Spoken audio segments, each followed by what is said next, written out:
ورحمۃ اللہ وبرکاتہ۔ ان الحمد لله نحمده ونستعينه ونستغفره ونعوذ بالله من شرور انفسنا ومن سيئات اعمالنا، من يهده الله فلا مضل له ومن يضلل فلا هادي له، واشهد ان لا اله الا الله وحده لا شريك له، واشهد ان محمدا عبده ورسوله، اما بعد۔ اعوذ بالله من الشيطان الرجيم، بسم الله الرحمن الرحيم۔ امن خلق السماوات والارض وانزل لكم من السماء ماء فانبتنا به حدائق ذات بهجة ما كان لكم ان تنبتوا شجرها أإله مع الله بل هم قوم يعدلون۔ تمام قسم کی تعریفات اللہ رب العالمین احکم الحاکمین کے لیے ہے، اور لاکھوں کروڑوں درود و سلام کا نزول ہو اللہ کے آخری پیغمبر محمد رسول اللہ صلی اللہ تعالی علیہ وعلی آلہ واصحابہ وبارک وسلم پر۔ عزیزان محترم، بزرگوں، نوجوان ساتھیوں اور اسلامی ماں اور بہنوں، آج انشاءاللہ 20ویں پارے کا خلاصہ آپ حضرات کے سامنے ذکر کیا جائے گا۔ اللہ رب العالمین نے 20ویں پارے کی ابتدا میں مختلف قسم کے سوالات انسانوں سے کیے۔ سب سے پہلا سوال اللہ رب العالمین نے کیا کہ امن خلق السماوات والارض، کون ہے جو آسمانوں اور زمین کا پیدا کرنے والا ہے۔ اسی طرح دوسرا سوال کیا وَأَنزَلَ لَكُم مِّنَ السَّمَاءِ مَاءً، اور وہ کون ہے جو آسمان سے تمہارے لیے بارش کو نازل کرتا ہے۔ اسی طرح تیسرا سوال کیا وہ کون ہے جو تمہارے لیے باغات اور بارونق باغات کو پیدا کرتا ہے۔ اس کی طرح ایک اور سوال کیا زمین کو قرار اور سکون کی جگہ کس نے بنایا، زمین میں تم جو رہتے ہو، امن جعل الارض قرارا، زمین میں ٹھہرنے کی اور سکون کی اطمینان کی جگہ کس نے بنائی ہے۔ اسی طرح وجعل خلالها انہارا، اور زمین کے اندر درمیان میں کہیں کہیں پر کس نے جو ہے نہروں کو پیدا کیا، ان تمام نہروں کا بنانے والا کون ہے۔ وجعل لها رواسي، اور اسی طرح پہاڑوں کو کس نے پیدا کیا۔ وجعل بین البحرین حاجزا، دونوں سمندروں کے درمیان میں پردے کو کس نے حائل کیا۔ جیسا کہ کل تفسیر میں گزرا کہ اللہ رب العالمین نے بیان فرمایا مرج البحرین هذا عذب فرات وهذا ملح اجاج، اللہ رب العالمین نے کھارا پانی اور میٹھے پانی کو ایک ساتھ جو ہے بہایا ہے۔ اللہ نے فرمایا کہ ان دونوں پانی کے درمیان میں جو ہے پردہ حائل کرنے والا کون ہے۔ اسی طرح ایک سوال کیا امن یجیب المضطر اذا دعاہ،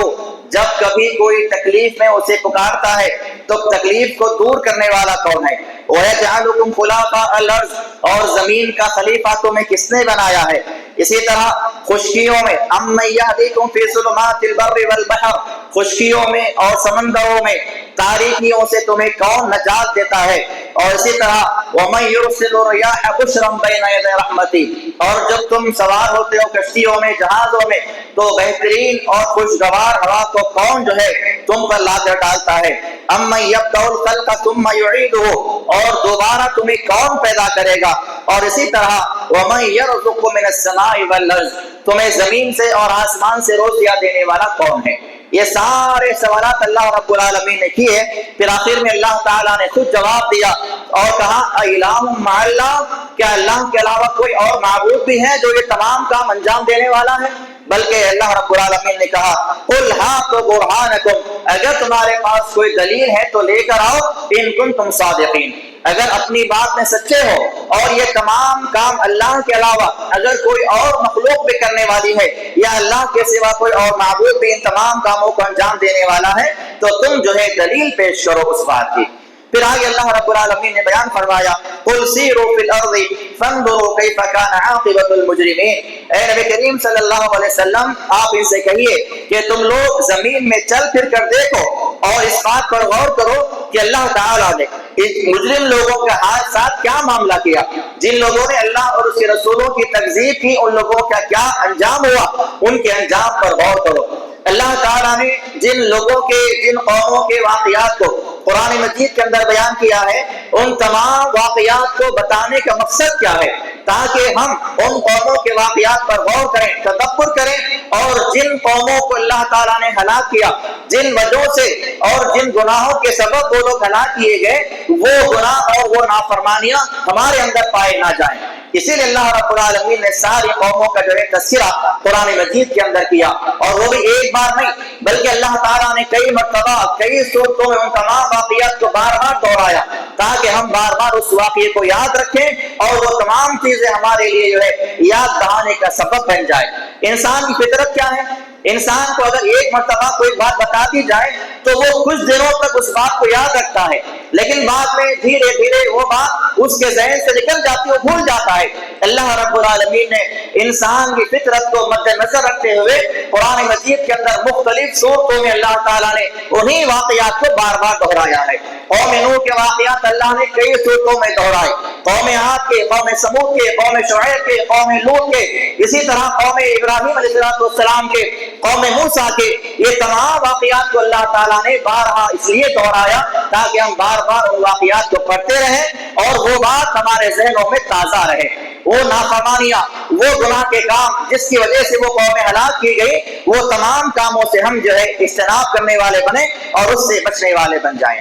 پھر اللہ رب العالمین نے جو ہے ان تمام لوگوں سے اس بات کا تذکرہ کیا جو قبروں کے سامنے اپنی باتیں سناتے ہیں، قبر والوں کے سامنے اپنے مناجات کو پیش کرتے ہیں۔ اللہ نے فرمایا انک لا تسمع الموتى، جو لوگ مر چکے ہیں تم ان کو ہرگز نہیں سنا سکتے، ولا تسمع الصم الدعاء، اور بہرے لوگوں کو بھی تم اپنی پکار کو نہیں سنا سکتے ہو۔ اللہ رب العالمین نے اس بات کو واضح انداز سے بیان فرما دیا کہ جو لوگ قبروں میں جا چکے ہیں، جو لوگ مر چکے ہیں، وہ تمہاری بات کو نہیں سن سکتے، اور جو دنیا میں بہرا آدمی ہے وہ بھی تمہاری آواز کو نہیں سن سکتا ہے۔ اللہ تعالیٰ نے ان تمام باتوں کو بیان کرنے کے بعد اس بات کا تذکرہ کیا کہ جو لوگ عقل والے ہیں، جو سمجھنے والے ہیں، وہ ان باتوں سے اور ان مثالوں کے ذریعے اللہ تعالیٰ کے پیغام کو، اللہ تعالیٰ کی بات کو جو ہے سمجھ جائیں گے۔ پھر اللہ رب العالمین نے آگے جو ہے قیامت کے قریب واقع ہونے والے ایک بہت بڑی علامت کا تذکرہ فرمایا، کہا وَإِذَا وَقَعَ الْقَوْلُ عَلَيْهِمْ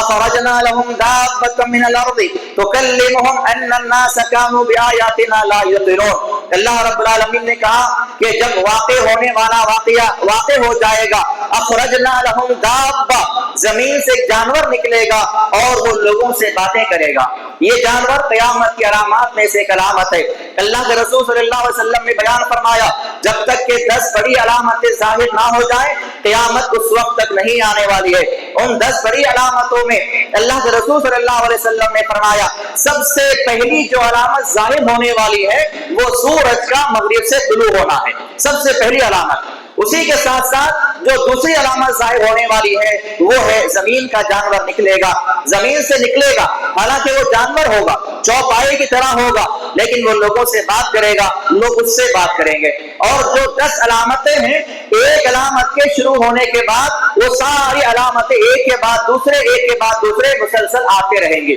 لیکن سب سے پہلی علامت جو قیامت کی بڑی علامتوں میں سے ہے وہ سورج کا مغرب سے طلوع ہونا ہے۔ یہ صحیح مسلم کی حدیث میں اللہ کے رسول صلی اللہ علیہ وسلم نے بیان فرمایا۔ پھر آگے اللہ رب العالمین نے جو ہے قیامت سے پہلے جو سور پھونکا جائے گا اس کا تذکرہ بیان فرمایا، وَيَوْمَ يُنفَخُ فِي الصُّورِ فَفَزِعَ مَن فِي السَّمَاوَاتِ وَمَن فِي الْأَرْضِ إِلَّا مَن شَاءَ اللَّهُ۔ قیامت سے پہلے جو سور میں پھونک مارا جائے گا، زمین و آسمان کے اندر جو کچھ بھی ہیں وہ گھبرا جائیں گے، إِلَّا مَن شَاءَ اللَّهُ، سوائے اللہ تعالیٰ جن کو اس سے محفوظ رکھے۔ اب یہ محفوظ رہنے والے کون ہیں؟ اس میں مفسرین نے الگ الگ باتوں کو بیان کیا۔ بعض کہتے ہیں کہ اس سے انبیاء محفوظ رہیں گے، بعض کہتے ہیں کہ اس سے شہداء محفوظ رہیں گے، بعض کہتے ہیں کہ سارے ایمان والے، جتنے ایمان والے بندے ہیں وہ سارے کے سارے اس ڈر سے اور اس وحشت سے، اس خوف سے جو ہے محفوظ کر دیے جائیں گے۔ قیامت سے پہلے جو سور پھونکا جائے گا، مختلف روایات میں الگ الگ باتیں ملتی ہیں۔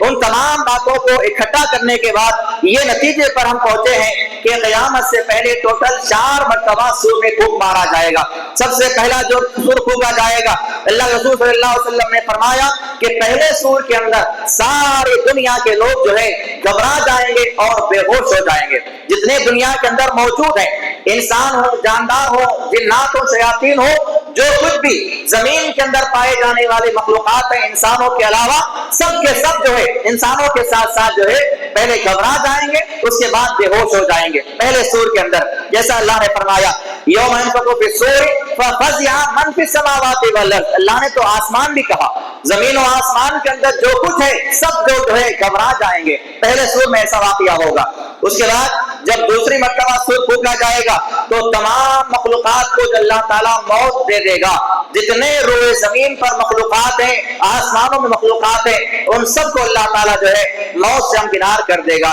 اس کے بعد جب تیسرا سور پھونکا جائے گا تو تمام کے تمام انسان جو ہے اپنی اپنی قبروں سے نکل کر اٹھ کھڑے ہو جائیں گے تیسرے سور کے اندر، اور چوتھا جو سور پھونکا جائے گا اس میں تمام انسان اور جنات میدان محشر میں جمع کیے جائیں گے۔ تو اس طرح سے قیامت سے پہلے 4 سور پھونکے جائیں گے، جس کا تذکرہ اللہ کے رسول صلی اللہ علیہ وسلم نے اپنے احادیث کے اندر کیا ہے۔ پھر اللہ رب العالمین نے فرمایا وَتَرَى الْجِبَالَ تَحْسَبُهَا جَامِدَةً، تم جو ہے پہاڑوں کو دیکھتے ہو کہ پہاڑ اپنی مقام پر کھڑے ہوئے ہیں، لیکن یہی پہاڑ قیامت کے دن ایسے اڑیں گے تَمُرُّ مَرَّ السَّحَابِ، جیسا کہ بادل اڑتے ہیں، جیسے بادل ہواؤں کے ساتھ اڑتے ہیں، ادھر ادھر پھرتے ہیں، ایسا ہی معاملہ پہاڑوں کے ساتھ ہوگا۔ قیامت کے دن یہ اونچے اونچے، یہ مضبوط اور چٹان قسم کے جو پہاڑ ہیں، یہ سارے کے سارے پہاڑ اڑتے پھریں گے اور وہ ہلکے روئی کی طرح ہو جائیں گے۔ یہ سب اللہ رب العالمین کی جانب سے قیامت کی علامات میں سے علامتیں ہوں گی جو اللہ تعالیٰ قیامت کے دن لوگوں کو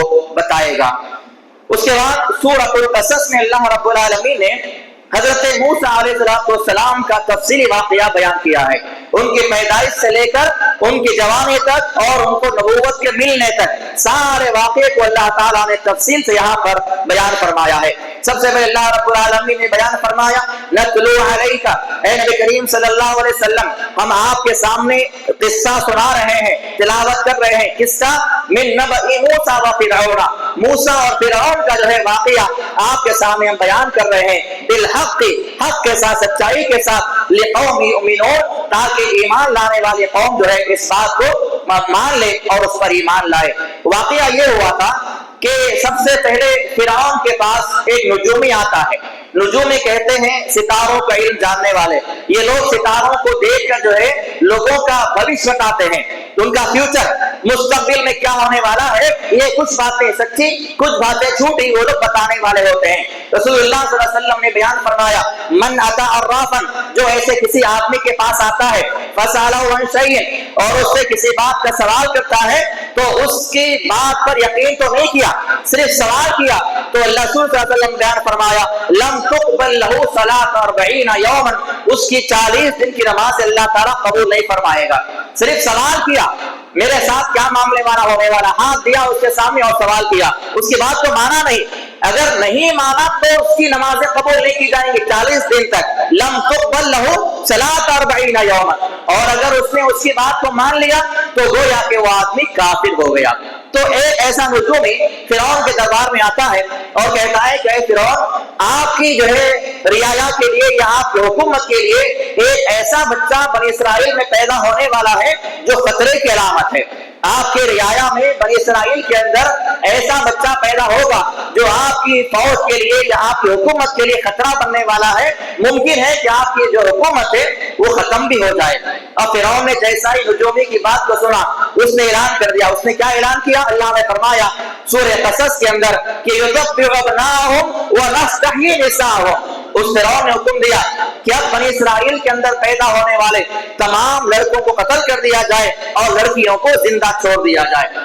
اور ایسا قانون نافذ کیا کہ 1 سال تک جو ہے پورے بچوں کو مارا جائے گا، 1 سال تک جتنے بچے اس سال میں پیدا ہوں گے لڑکے، ان تمام لڑکوں کو قتل کیا جائے گا، اور اس کے اگلے سال جو بچے پیدا ہوں گے ان کو چھوڑ دیا جائے گا۔ اور اتفاق کی بات کہ موسیٰ علیہ السلام کی پیدائش جس سال ہوئی وہ سال قتل کا سال تھا، اور ان کے بھائی ہارون علیہ السلام کی جو پیدائش ہوئی وہ اس سال پیدائش ہوئی جس سال قتل کا سال نہیں تھا۔ تو اللہ رب العالمین نے فرمایا کہ موسیٰ علیہ السلام جب جو ہے پیدا ہوئے تو اب ان کی ماں کو جو ہے گھبراہٹ محسوس ہوئی۔ اللہ رب العالمین نے یہاں پر کیا بیان فرمایا کہ جب موسیٰ پیدا ہوئے تو ان کی ماں کا کلیجہ منہ کو آ گیا۔ اللہ رب العالمین نے کہا کہ ان کی ماں کا کلیجہ یعنی منہ کو آ گیا، وہ گھبراہٹ کے مارے پریشان ہے، گھر میں بیٹا پیدا ہوا ہے اور فرعون نے اعلان کر دیا ہے کہ جتنے بچے اس سال بنی اسرائیل میں پیدا ہوں گے سب کو قتل کر دیا جائے گا، لہذا وہ پریشان ہے، غم کے عالم میں ہے۔ اور اس کے بعد اللہ رب العالمین نے فرمایا وَأَوْحَيْنَا إِلَىٰ أُمِّ مُوسَىٰ، ہم نے موسیٰ کی ماں کی جانب وحی فرمائی۔ یہاں پر وحی سے مراد وہ وحی نہیں ہے جو وحی اللہ تعالیٰ انبیاءوں پر بھیجتا ہے، بلکہ الہام کیا، اللہ تعالیٰ نے موسیٰ علیہ السلام کی ماں پر الہام کیا اور کہا کہ تمہیں ڈرنے کی ضرورت نہیں ہے، فَإِذَا خِفْتِ عَلَيْهِ، اگر تمہیں خوف محسوس ہو، اگر تمہیں ڈر محسوس ہو، پہلی بات تو ڈرو مت، تمہارا بچہ ہے اس کو دودھ پلاؤ، ان ارضعیہ، اس بچے کو دودھ پلاؤ، ڈرنے کی ضرورت نہیں ہے۔ اگر پھر بھی انسانیت کے ہونے کی حیثیت سے تمہیں ڈر محسوس ہو رہا ہے فَأَلْقِهِ فِي الْيَمِّ، لہذا اس بچے کو جو صندوق میں بند کر دو اور سمندر کے حوالے کر دو۔ اس کے بعد اللہ رب العالمین نے بیان فرمایا کہ موسیٰ علیہ السلام کی ماں نے ایسا ہی کیا، ان کا ڈر فطری ڈر تھا، ظاہر بات ہے کتنا بھی انسان تسلی دے، کوئی تسلی دے، جو ڈر دل میں بیٹھا ہوا ہے وہ تو نہیں جائے گا، لہٰذا جب ڈر زیادہ ہوا تو موسیٰ علیہ السلام کی ماں نے ان کو اس صندوق میں بند کیا اور ان کو دریا کے حوالے کر دیا۔ اسی شاعر نے کہا ہے کہ نور خدا ہے کفر کی حرکت پہ خندازن، نور خدا ہے کفر کی حرکت پہ خندازن، پھوکوں سے یہ چراغ بجھایا نہ جائے گا۔ اللہ رب العالمین کی حکمت ہے کہ جس سال قتل کا سال ہے اسی سال اللہ تعالیٰ نے موسیٰ علیہ السلام کو پیدا فرمایا، اور اس کے بعد ان کی ماں نے جو ہے صندوق میں ڈال دیا بچے کو، اور جو دریا، جو سمندر یا ندی ان کے پاس بہتی تھی اس کے حوالے کر دیا۔ اللہ رب العالمین نے آگے فرمایا، ہم نے ان کی ماں کی جانب وحی فرمائی ولا تخافی، ڈرو مت، ولا تحزنی، غم مت کرو، انا رادوہ الیک، اس بچے کو ہم تمہاری جانب لوٹانے والے ہیں، وجاعلوہ من المرسلین، اور یہ نبی بن کر آئے گا، ڈریے مت، آپ جو ہے بلا خوف و خطر اس بچے کو پانی میں ڈال دیجئے، یہ بچہ پلٹ کر آپ کے پاس ہی آنے والا ہے۔ اللہ نے تسلی دی وہ الہام کے ذریعے۔ پھر آگے اللہ نے فرمایا جب وہ بچہ سمندر کے اندر یا دریائے نیل کے اندر بہنے لگا، اور وہ دریا جو ہے فرعون کے محل سے ٹکرا کر جایا کرتی تھی، لہذا اللہ رب العالمین نے فرمایا کہ فرعون اور اس کے درباری دریا کے کنارے تھے، اس میں سے کسی نے دیکھ لیا کہ دریا میں ایک صندوق جو ہے بہ کر آ رہا ہے محل کے جانب۔ اللہ فرماتا ہے فَالْتَقَطَهُ آلُ فِرْعَوْنَ، فرعون کے آل و اولاد میں سے یا اس کے وزیروں میں سے یا اس کے درباریوں میں سے کسی نے دیکھ لیا کہ وہ صندوق پانی میں بہ رہا ہے، لہذا اس نے صندوق کو اٹھایا اور اس کو لا کر جو ہے فرعون کے محل میں پیش کر دیا۔ اب اس کے بعد جب فرعون کے محل میں پیش کیا اس صندوق کو کھولا گیا تو دیکھا اس سے بچہ ہے، وہ بچہ کیسا حسین و جمیل بچہ۔ میں نے اس سے پہلے بیان کیا تھا کہ اللہ رب العالمین نے سارے انبیاء کو بڑا خوبصورت پیدا کیا ہے، سارے انبیاء بڑے حسین و جمیل اور خوبصورت پیدا ہوئے، اب اتنا پیارا معصوم بچہ، چھوٹا بچہ، خوبصورت بچہ صندوق میں ہے۔ اب یہ دیکھتے ہی فرعون جو ہے غصے میں آ گیا کہ یقیناً یہ کسی بنی اسرائیل کی ہی چال ہے، اس کے گھر بچہ پیدا ہوا ہے اور اس نے میرے قتل کے ڈر سے اس کو پانی میں ڈال دیا۔ لیکن اللہ رب العالمین کا وہاں پر نظام کیا ہوا؟ اللہ نے فرمایا وقالت امرأۃ فرعون قرۃ عین لی ولک، جیسے ہی فرعون کے ذہن میں خیال آیا کہ یہ بچہ اس کو قتل کرنا ہے، اللہ تعالیٰ نے فرعون کی بیوی کے دل میں یہ بات ڈالی، اس نے کہا کہ نہیں اے فرعون اس بچے کو قتل نہیں کرنا ہے، قرۃ عین لی ولک، یہ بچہ ہم اپنا بیٹا بنا لیں گے، ہو سکتا ہے کہ یہ تمہارے لیے اور میرے لیے آنکھوں کی ٹھنڈک بن جائے۔ اب ظاہر بات ہے بیوی کی بات سننے کے بعد جو ہے فرعون اس بات کو مان لیا، اس نے کہا، بیوی نے یہ بھی کہا لا تقتلوا، اسے قتل مت کرو، ایسا ان ينفعنا، یہ بچہ ہمارے لیے فائدہ مند ثابت ہوگا، ونتخذه ولدا، اور اس کو ہم جو ہے اپنا بیٹا بنا لیں گے۔ اللہ رب العالمین آگے بیان فرماتا ہے اب یہ خبر جب موسیٰ کی ماں کے پاس پہنچی کہ موسیٰ علیہ السلام جو ہے فرعون کے محل میں پہنچ چکے ہیں، دریا میں تو اللہ نے بہانے حکم دیا تھا، دریا میں بہا دیا، دریا میں بہ کر کہیں اور چلا جاتا تو ڈر نہیں تھا، لیکن اب بچہ فرعون کے محل میں ہی پہنچ گیا ہے۔ اور دوسرے مقامات پہ اللہ رب العالمین نے بیان فرمایا کہ جب جو ہے ان کی ماں نے صندوق کو دریا میں ڈال دیا تو ساتھ میں موسیٰ علیہ السلام کی بہن کو بھی لگا دیا کہ تم جاؤ کنارے کنارے سے جاتی رہو، دیکھتی رہو کہ صندوق کہاں جا رہا ہے۔ لہذا جیسے ہی وہ صندوق فرعون کے محل میں پہنچا، وہ بہن آتی ہے اور ماں سے کہتی ہے کہ اے امی جان، وہ صندوق جو ہمارا بچہ اس کے اندر ہے اب تو فرعون کے محل میں جا پہنچا ہے۔ اللہ نے فرمایا وَأَصْبَحَ فُؤَادُ أُمِّ مُوسَىٰ فَارِغًا، اللہ نے کہا کہ اب جیسے ہی موسیٰ علیہ السلام کی ماں نے یہ سنا، وہ جو ہے بڑی پریشان ہو گئی۔ اللہ نے کہا کہ ان کا دل نکل گیا، اصبح فؤاد ام موسیٰ، ان کا دل نکل گیا، یعنی ڈر کے مارے، ہیبت کے مارے وہ خوف زدہ ہو گئی۔ اس کے بعد جو ہے ہوا یہ کہ اب فرعون نے اپنی بیوی کی بات کو مان کر اس بچے کو پالنے کا ارادہ کر لیا۔ ٹھیک ہے اگر تم کہتے ہو تو ٹھیک ہے، اس کو ہم پال لیتے ہیں، لیکن دیکھتے رہنا، اس کی دیکھ بھال کرتے رہنا، یہ کہا۔ اب اس کے بعد ہوا یہ کہ موسیٰ علیہ السلام چھوٹے ہیں، ابھی ابھی پیدا ہوئے ہیں، اب ان کو بھوک لگ رہی ہے۔ اس کے بعد فرعون نے اعلان کیا جتنے داعیاں ہیں یہاں پر، دودھ پلانے والی عورتیں، سب کو جمع کیا جائے۔ اللہ رب العالمین نے بیان فرمایا وَحَرَّمْنَا عَلَيْهِ الْمَرَاضِعَ، جتنے دودھ پلانے والی عورتیں جو ہے محل میں آتی ہیں، موسیٰ علیہ السلام کو لیتی ہیں، اپنا دودھ پلانے کی کوشش کرتی ہیں، اللہ نے فرمایا ہم نے موسیٰ پر تمام عورتوں کا دودھ حرام کر دیا تھا، کسی کا دودھ نہیں پی رہے ہیں، ساری عورتیں آ رہی ہیں، کوشش کر رہی ہیں، روتے جا رہے ہیں، روتے جا رہے ہیں، فرعون پریشان، اس کی بیوی پریشان، کسی کا دودھ نہیں پی رہے۔ اللہ نے کیا فرمایا وَحَرَّمْنَا عَلَيْهِ الْمَرَاضِعَ، ہم نے حرام کر دیا تھا کسی بھی عورت کا دودھ تمہیں نہیں پینا ہے۔ اس کے بعد ہوا کیا،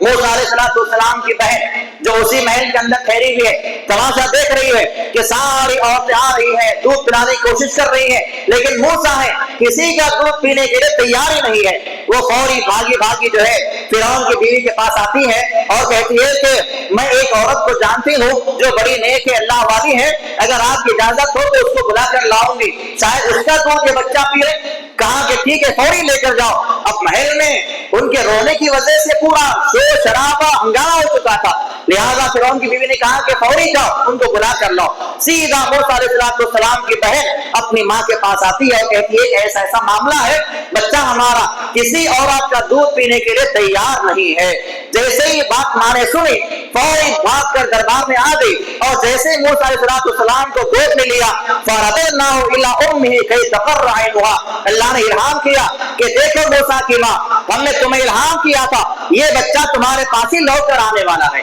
جیسا ہی ماں نے بچے کو گود میں لیا، موسیٰ علیہ السلام نے رونا بند کر دیا اور اپنی ماں کا دودھ پینا شروع کر دیا۔ یہ اللہ کا نظام ہے، جو دشمن ہے اسی کے گھر میں اب یہ موسیٰ علیہ السلام جو ہے پل رہے ہیں۔ اسی لیے کسی شاعر نے یہ بھی کہا ہے کہ فانوس بن کے جس کی حفاظت ہوا کرے، فانوس بن کے جس کی حفاظت ہوا کرے، وہ شمع کیا بجھے جسے روشن خدا کرے۔ قتل کرنے کے لیے موسیٰ علیہ السلام کو قتل کرنے یا اسی بچے کو مارنے کے لیے بنی اسرائیل کے سارے بچوں کو مار رہا ہے، اور وہی بچہ جو حکومت کے خطرہ بننے والا ہے اپنے محل میں پال رہا ہے۔ وہ بھی کیسے؟ موسیٰ علیہ السلام کی ماں کے پاس ہی بچہ پل رہا ہے، اور ماں کے پاس بچہ پل رہا ہے، اس بچے کی پرورش کے پیسے بھی فرعون دے رہا ہے ان کی ماں کو۔ یہ اللہ کا نظام ہے، اللہ جس کو بچانا چاہے اسے دنیا کی کوئی طاقت جو ہے نقصان نہیں پہنچا سکتی ہے۔ اب اس کے بعد اس کے درمیان میں کئی روایات میں یہ بات ملتی ہے کہ موسیٰ علیہ السلام جب تھوڑے سے بڑے ہوئے،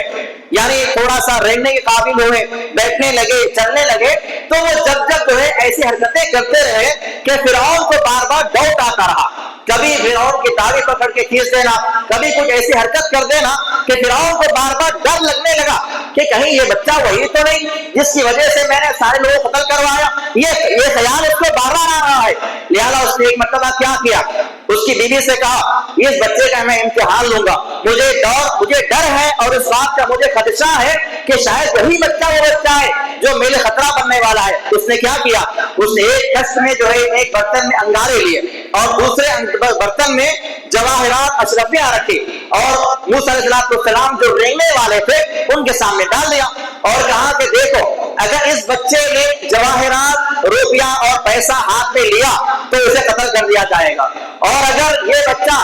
انگاروں کی طرف آئے گا تو اسے چھوڑ دیا جائے گا۔ اب موسیٰ علیہ السلام کے سامنے وہ دونوں چیزیں چھوڑ دی گئی۔ اللہ رب العالمین ایک مقام پہ بیان فرماتا ہے کہ موسیٰ علیہ السلام جو ہے رینگتے رینگتے ادھر جا رہے ہیں جہاں اشرفیاں رکھی ہوئی ہیں، جہاں پیسے ہیں, جہاں سکے ہیں, وہاں پر رہے. اللہ رب العالمین نے فوری ان کے رخ کو تبدیل کر دیا اور ان کا رخ اللہ تعالیٰ نے انگاروں کی جانب کیا. انہوں نے فوری ایک انگارہ منہ میں لیا, ہاتھ میں لیا اور اس کو فوری منہ میں ڈال لیا. اس کے بعد فوری ان کے منہ سے انگارہ نکال لیا گیا. اسی وجہ سے وہ زندگی تمام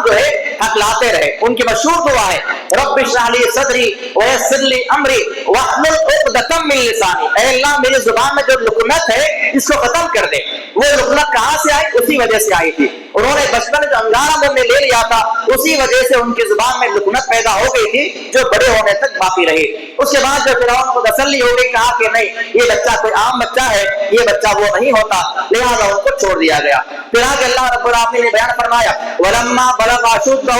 اب وہ جوانی کی دریچ پر پہنچے. اب موسیٰ علیہ السلام بڑے ہو گئے, جوان ہو گئے. اللہ نے کہا کہ آتیناہ حکما و علما, ہم نے موسیٰ علیہ السلام کو علم سے نوازا, حکمت سے نوازا. اس ساتھ اسی طرح ہم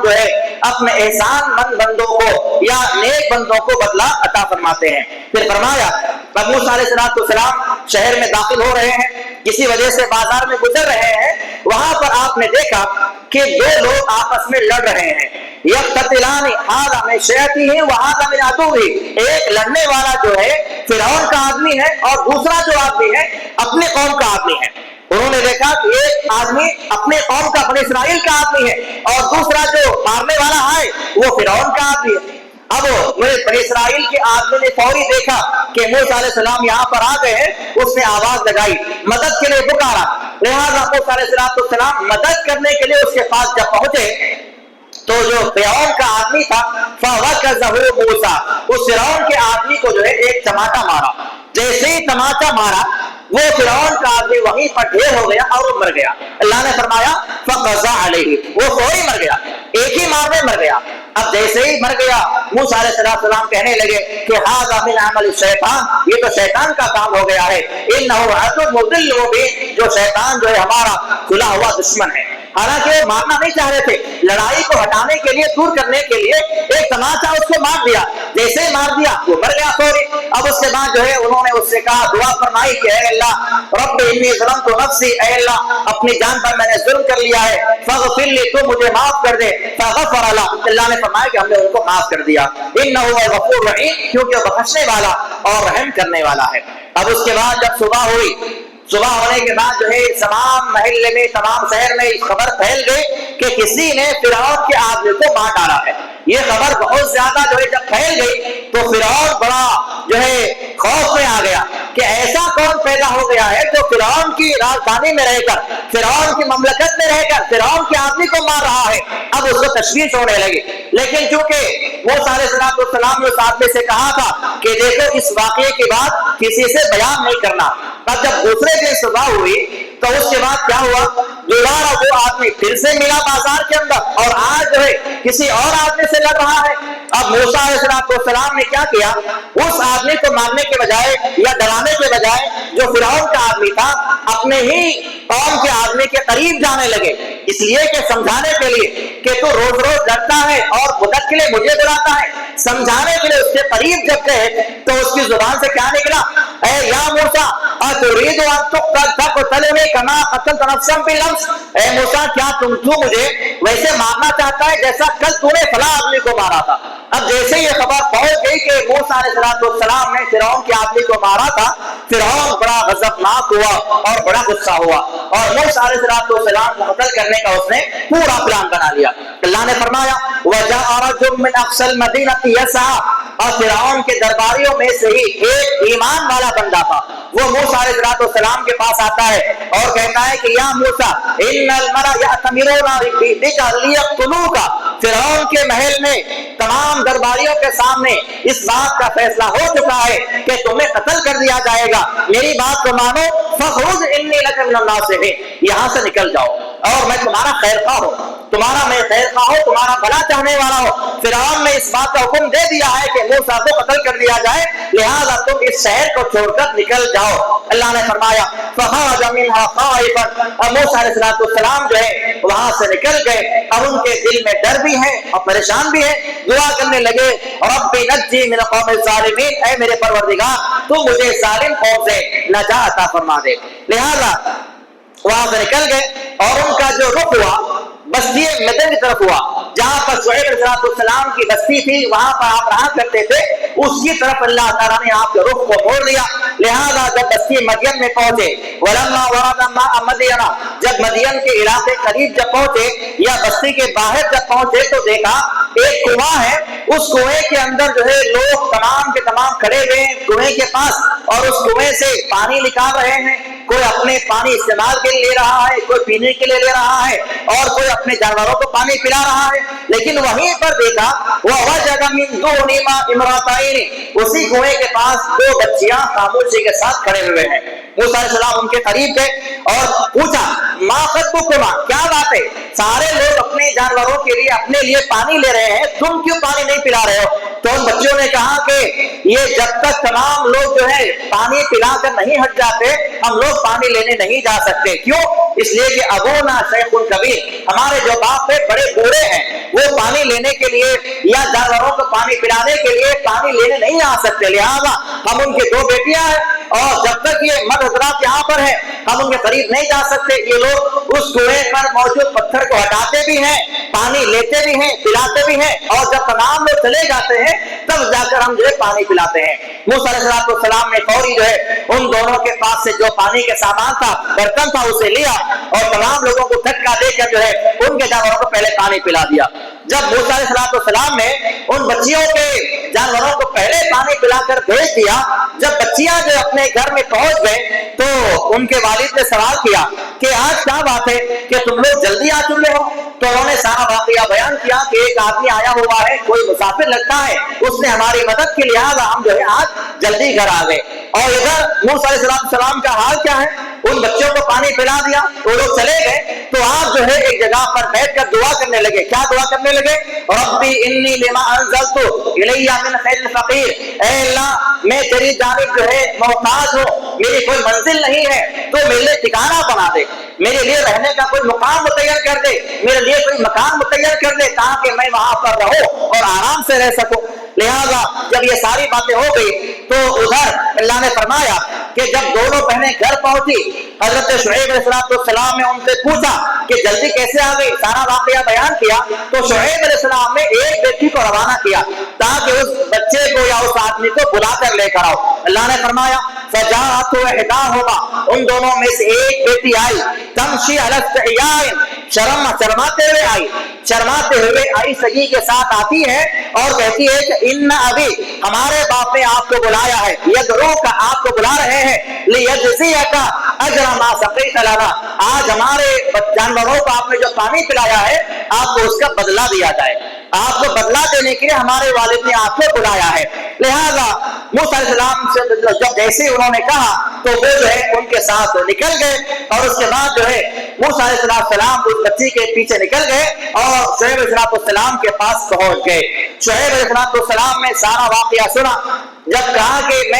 میں موسیٰ ہوں، بنی اسرائیل کا آدمی ہوں، فرعون کے جو ہے مملکت سے آ رہا ہوں، تو انہوں نے کہا کہ اب تمہیں خوف کھانے کی ضرورت نہیں ہے، نجوت من القوم الظالمین، یہ جو بستی ہے یہ فرعون کی بستی سے باہر ہے، یہاں نہ اس کی حکومت ہے نہ یہاں پر اس کا ذوق چلتا ہے، بلکہ آپ جو ہے ظالم قوم کی بستی سے نجات پا چکے ہیں، آپ ڈرنے کی ضرورت نہیں ہے، آپ میرے گھر میں آرام سے رہیے۔ اس کے بعد کہا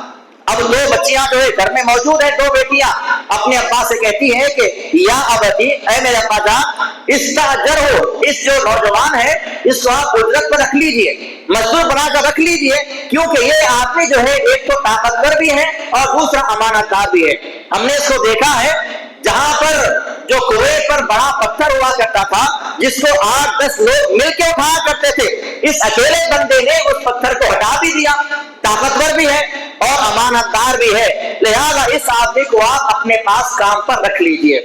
شعیب علیہ السلام نے کہا کہ ٹھیک ہے، اور موسیٰ علیہ السلام سے بات کی اور کہا کہ انی اریدو، میں یہ چاہتا ہوں کہ میرے دونوں بیٹیوں میں سے ایک کا نکاح تم سے کر دو، لیکن مہر کیا ہوگا؟ ان تأجرنی 8 حجج، تم میرے پاس 8 سال رہ کر کام کرو گے، میرے پاس رہو گے، 8 سال تک میرے بکریاں چراؤ گے، یہاں پر خدمت کرو گے، وہ تمہارا نکاح کا مہر ہوگا، اس کے بعد میں تمہارے ساتھ جو ہے اپنی ایک بیٹی کا نکاح کر دوں گا۔ وہ راضی ہو گئے۔ اللہ نے فرمایا فَإِنْ أَتْمَمْتَ عَشْرًا فَمِنْ عِنْدِكَ، اگر تم 10 سال رہنا چاہو تو وہ تمہاری مرضی کی بات ہے، لیکن 8 سال تو تمہیں رہنا ہے، یہ تمہارا مہر ہے، اور اگر 2 سال مزید رہنا چاہو تو رہ سکتے ہو، فَمِنْ عِنْدِكَ، وہ تمہاری مرضی کی بات ہے۔ لہٰذا موسیٰ علیہ السلام پورے 10 سال تک ان کے پاس رہے، اور وہاں پر جو ہے انہوں نے ان کی بکریاں چرائی، اور اس کے بعد جو ہے وہاں سے 10 سال کے بعد جب وہ جانے لگے، جب واپس اپنی قوم کی طرف جانے لگے، سوچا کہ اب معاملہ ٹھنڈا ہو چکا ہوگا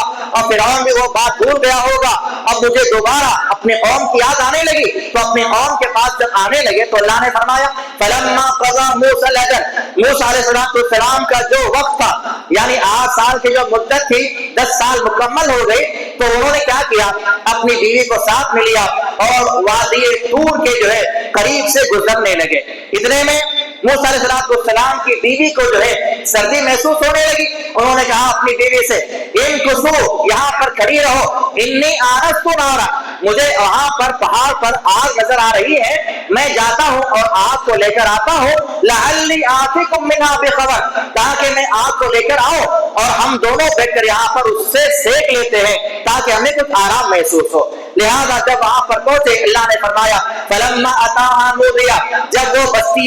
یعنی طور کے مقام پر جب پہنچے، کوہ طور کے پاس جب آئے تو اللہ تعالیٰ نے آواز لگائی یا موسیٰ انی انا اللہ رب العالمین، اے موسیٰ میں تمہارا اللہ ہوں جو ساری کائنات کا رب ہے، وَأَنْ أَلْقِ عَصَاكَ، اے موسیٰ تمہارے ہاتھ میں لاٹھی جو ہے اسے زمین پر ڈال دو، فلما رآها، جب زمین پر اس کو ڈال دیا، تَهْتَزُّ كَأَنَّهَا جَانٌّ وَلَّا مُدْبِرًا وَلَمْ يُعَقِّبْ، تو فوری وہ جو لاٹھی تھی وہ اژدہا سانپ بن گیا۔ اللہ نے فرمایا یا موسیٰ اقبل ولا تخف، اے موسیٰ ڈرو مت، آگے بڑھو، اس کو پکڑ لو، وہ تمہیں نقصان نہیں پہنچائے گا۔ جیسے اس کو پکڑ لیا وہ دوبارہ سے عصا بن گیا اور لاٹھی بن گئی۔ اللہ تعالیٰ نے یہ معجزہ عطا فرمایا، اور دوسرا معجزہ فرمایا اے موسیٰ اسلک یدک فی جیبک، اے موسیٰ اپنا جو ہاتھ ہے اپنے بغل میں داخل کرو، جب بغل میں داخل کیا تخرج بیضاء من غیر سوء، تو ان کے ہاتھ سے اللہ تعالیٰ نے روشنی کو نکالا۔ یہ 2 معجزے اللہ نے ان کو عطا فرمائے اور کہا کہ اے موسیٰ اب تم جاؤ فرعون کے پاس، یہاں سے فرعون کے پاس جاؤ، اس کی قوم کے پاس جاؤ اور اس کے سامنے جو ہے اللہ کی دعوت پیش کرو۔ لہذا موسیٰ علیہ السلام جب وہاں پر آنے لگے، آنے سے پہلے درخواست کی کہ اے میرے پروردگار،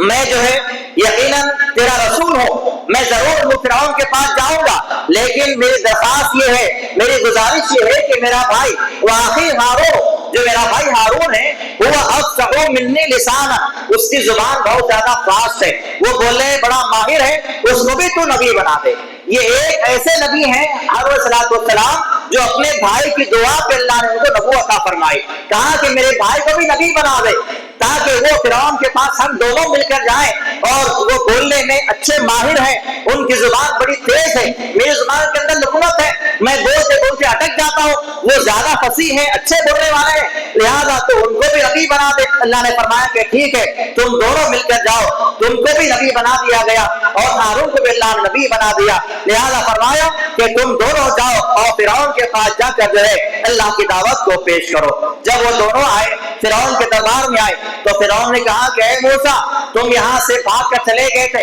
تم نے میرے ایک آدمی کو مار دیا تھا، کیا تمہیں وہ واقعہ یاد ہے یا یاد نہیں ہے؟ تم نے یہاں سے جانے کے بعد جو ہے یہ ساری باتیں میرے پاس لے کر آ رہے ہو، اور اس نے کیا کیا، مذاق کے طور پر، استہزاء کے طور پر اپنے وزیر سے کہا۔ اس کا وزیر کون تھا؟ قارون تھا۔ قارون کے بارے میں آتا ہے کہ قارون اصل میں بنی اسرائیل کا ہی آدمی ہے،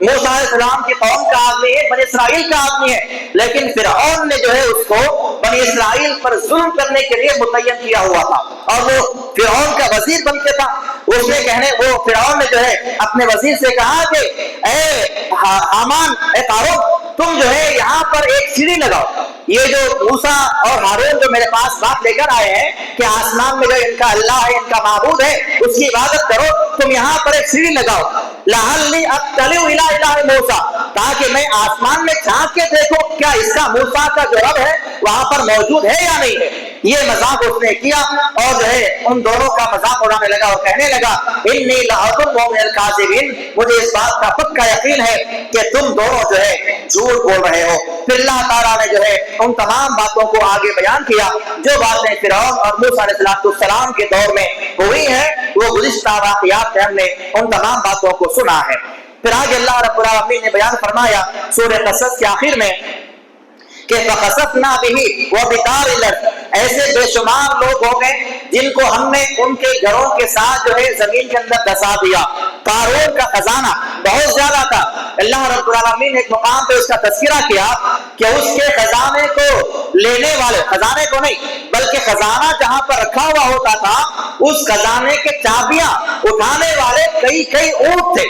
بے شمار اونٹ کے اوپر خالی خزانے کے کنجیاں لادی جاتی تھی، اتنا خزانہ اس کا تھا۔ تو اللہ نے کیا فرمایا فَخَسَفْنَا بِهِ وَبِدَارِ الْأَرْضِ، ہم نے اس کو اس کے گھر کے ساتھ زمین کے اندر دھسا دیا، نہ اس کا خزانہ کام آیا، نہ اس کا مال کام آیا، نہ اس کی دولت کام آئی۔ اور ان میں اور بعض ایسے ہی تھے جن کو اللہ نے فرمایا کہ ہم نے جو ہے ان کو پانی میں ڈبا کر ہلاک کر دیا، ان میں سے بعض ایسے بھی تھے جن پہ اللہ تعالیٰ نے جو ہے عذاب کو مسلط کر دیا اور وہ سارے کے سارے ہلاک کر دیے گئے۔ اللہ نے یہاں پر جو ہے مختلف لوگوں کو تذکرہ کیا جن میں سے بعض کو اللہ تعالیٰ نے پانی میں ڈبا کے ہلاک کر دیا، جیسا کہ فرعون کے ساتھ معاملہ ہوا۔ اللہ نے بعض لوگوں کو جو ہے زمین میں دھسا کے ہلاک کر دیا، جیسے قارون کے ساتھ معاملہ ہوا۔ اور اسی طرح بعض لوگ جیسے حامان وغیرہ تھے ان کو اللہ تعالیٰ نے جو ہے ان کے اوپر عذاب کو مسلط کر کے ان کو اللہ نے ہلاک کر دیا۔ تو اللہ نے یہاں پر اس بات کا تذکرہ کیا کہ جتنے لوگوں نے زمین میں فساد مچایا تھا اور زمین کے اندر رہ کر یہ سمجھ رہے تھے کہ ہمیں جو ہے یہاں کے حکمران ہیں، ہمیں یہاں پر ساری چیزیں چلانے والے ہیں، ہمیں یہاں پر ہمیشہ رہنے والے ہیں، وہ تمام کے تمام لوگ جو اللہ تعالیٰ کے عذاب کے مستحق ہوئے اور ساروں کو اللہ تعالیٰ نے ہلاک کر دیا۔ اس کے بعد جو ہے 20 پارے کے آخری حصے میں سورۃ العنکبوت کی تلاوت کی گئی۔ عنکبوت کے معنی جو ہے مکڑی ہے، عنکبوت کہتے ہیں مکڑی کو۔ اللہ رب العالمین نے اس سورہ شریفہ کے اندر مکڑی کا تذکرہ بیان فرمایا، اسی مناسبت سے اللہ تعالیٰ اس کا سورہ کا نام جو ہے سورہ عنکبوت رکھا ہے۔ اللہ نے پہلے فرمایا الف لام میم احسب الناس ان یترکوا ان یقولوا آمنا وهم لا یفتنون، اے لوگوں کیا تم نے اس بات کا خیال کر رکھا ہے کہ تمہیں جو ہے اس بات کے کہنے پر کہ ہم اللہ کی ذات پر ایمان لائے ہیں، صرف یہ کہنے پر تمہیں چھوڑ دیا جائے گا بغیر آزمائے کے؟ ایسا نہیں ہوگا۔ جو بھی ایمان میں داخل ہوگا، جو پکا مومن ہوگا، جو جتنا زیادہ متقی اور پرہیزگار ہوگا، اس کے ساتھ اتنی زیادہ آزمائشیں آئیں گی، اس کے ساتھ مال کی آزمائشیں آئیں گی، اس کے ساتھ اولاد کی آزمائشیں آئیں گی، اس کے ساتھ صحت کی آزمائشیں آئیں گی۔ تو اللہ نے فرمایا تم سے پہلے لوگوں کو بھی ہم نے آزمایا ہے اور تمہیں بھی آزمایا جائے گا۔ اس کا مقصد کیا ہے؟ فَلَا يَعْلَمَنَّ اللَّهُ الَّذِينَ صَدَقُوا، تاکہ اللہ تعالیٰ آزمائش کے ذریعے یہ دیکھ سکے کہ کون آدمی سچا مومن ہے اور کون جھوٹا مومن ہے۔ صرف اللہ تعالیٰ کے لیے بظاہر ایمان کا دعویٰ کرتا ہے یا واقعی میں عذابات کے آنے کے بعد جو ہے صبر کرتا ہے اور پکا ایمان والا بن جاتا ہے۔ اور ہم واقعات میں دیکھتے ہیں کہ صحابہ کے ساتھ کیسے کیسے معاملات ہوئے، کیسا کیسا صحابہ کے ساتھ ظلم کیا گیا۔ حضرت بلال رضی اللہ تعالیٰ عنہ، ان کو کون نہیں جانتا، مکہ کے سرزمین پر جو ہے دھوپ میں ریگستان کے زمین پہ ان کو لٹا دیا جاتا اور اوپر سے ان کے جسم پہ جو ہے انگار رکھ دیے جاتے، تب بھی وہ اپنی زبان سے کہتے احد احد، اللہ ایک ہے، اللہ ایک ہے۔ یہ سارے آزمائشیں ایمان والوں کے ساتھ پیش آتی ہیں۔ رسول اللہ صلی اللہ علیہ وسلم بیان فرماتے ہیں کہ آدمی اپنے ایمان کے اندر جتنا زیادہ مضبوط ہوتا ہے اتنی زیادہ آزمائشیں اس کے ساتھ پیش آتی ہیں۔ ایمان جتنا مضبوط ہے اتنی زیادہ پریشانیاں دنیا کے اندر آئیں گی۔ یہ نہیں سمجھنا ہم ایمان والے ہیں، متقی ہیں، پرہیزگار ہیں، ہمارے ساتھ یہ کیوں معاملات ہیں۔ جتنے زیادہ آپ نیک ہیں اتنے زیادہ مصیبتیں، اتنے زیادہ پریشانیاں آپ پر نازل ہوں گی۔ یہ سب اللہ کی جانب سے آزمائشیں ہوتی ہیں اور اس کا انعام کیا ملتا ہے؟ جنت ملے گی جو بہترین باغات سے اللہ نے اس کو سجایا ہے اور وہاں کی ساری نعمتیں آپ کو عطا فرمائی جائیں گی۔ پھر آگے اللہ رب العالمین نے بیان فرمایا کہ اللہ تعالیٰ نے انسان کو اس بات کا حکم دیا ہے کہ اپنے ماں باپ کے ساتھ اچھا برتاؤ کرے، لیکن اگر ماں باپ جو ہے کسی کو شرک کرنے کے حکم دیتے ہیں یا غلط کام کا حکم دیتے ہیں تو ماں باپ کی بات کو نہیں مانا جائے گا۔ اللہ نے فرمایا وَإِن جَاهَدَاكَ لِتُشْرِكَ بِي مَا لَيْسَ لَكَ بِهِ فَلَا تُطِعْهُمَا۔ دنیاوی معاملات میں ماں باپ کی بات کو ماننا ہے، دنیاوی تمام امور میں ماں باپ کی بات پر عمل کرنا ہے، ان کی نافرمانی کرنے کی اللہ نے اجازت نہیں دی ہے، لیکن جہاں تک معاملہ دین کا آ جائے، اللہ کی توحید کا آ جائے، اگر ماں باپ بھی ہمیں شرک کرنے کی دعوت دیتے ہیں تو ان کی بات کو نہیں مانا جائے گا۔ جب ماں باپ کی بات کو ہی نہیں ماننا ہے تو پھر بڑوں کی بات کو ماننا یہ کہاں سے آ گیا؟ بڑے تو بڑے ہیں، سب سے زیادہ مرتبہ کس کا ہے؟ ماں باپ کا ہے۔ اور اللہ نے کیا فرمایا؟ جب اگر تمہارے ماں باپ تمہیں شرک کرنے کی دعوت دیں لِتُشْرِكَ بِي مَا لَيْسَ لَكَ بِهِ عِلْمٌ فَلَا تُطِعْهُمَا، تو ان دونوں کی بات کو نہیں مانا جائے گا۔ رسول اللہ صلی اللہ علیہ وسلم بیان فرماتے ہیں لا طاعۃ لأحد فی معصیۃ اللہ تبارک و تعالی، اللہ کی نافرمانی میں کسی کی اطاعت نہیں کی جائے گی، چاہے وہ ماں باپ ہو، چاہے وہ وقت کا معلم ہو، وہ وقت کا مفتی ہو، علامہ ہو، عالم ہو، بڑے سے بڑا امام ہو، کوئی بھی ہو، اگر نافرمانے میں اللہ تعالیٰ کی کوئی بات کہتا ہے کہ تم اللہ کی نافرمانی کرو تو اس کی بات کو نہیں مانا جائے گا۔ یہ اللہ تعالیٰ نے یہاں پر صاف بیان فرما دیا۔ پھر آگے اللہ رب العالمین نے فرمایا کہ وَلَقَدْ أَرْسَلْنَا نُوحًا إِلَىٰ قَوْمِهِ فَلَبِثَ فِيهِمْ أَلْفَ سَنَةٍ إِلَّا 50 عَامًا، کہ نوح علیہ السلام کو ہم نے ان کی قوم جانب بھیجا تھا تو اپنی قوم کے اندر جو ہے وہ 950 سال تک رہے۔ اللہ تعالیٰ نے دوبارہ ان کا تذکرہ یہاں پر بیان فرمایا۔ پھر آگے اللہ رب العالمین نے جو ہے فرعون کے ساتھ ساتھ جو ہے قارون کا اور حامان کا تذکرہ بیان فرمایا اور کہا کہ وقارون وفرعون وحامان،